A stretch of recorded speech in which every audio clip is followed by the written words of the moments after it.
யூதாவின் ராஜாவாகிய அகசியா தன் தாய் அத்தாலியாளின் துர ஆலோசனைகளை கேட்டு கர்த்தருக்கு விரோதமாக நடந்தான். கர்த்தரால் அபிஷேகம் பண்ணப்பட்ட யெகூ என்பவனால் கொல்லப்பட்டான்.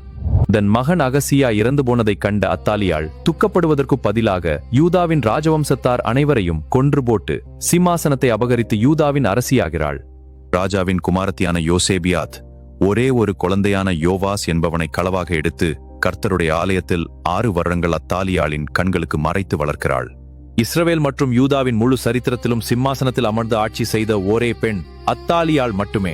கர்த்தர் தாவீதின் குமாரர்களுக்கு மட்டுமே ராஜ்யபாரத்தை கொடுத்திருந்தார்.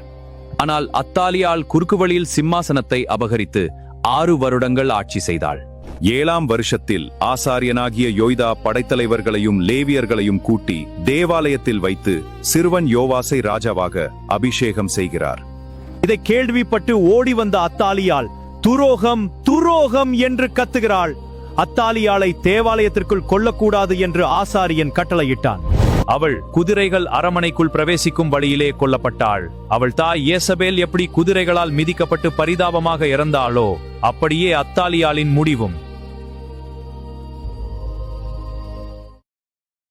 Download ShareChat.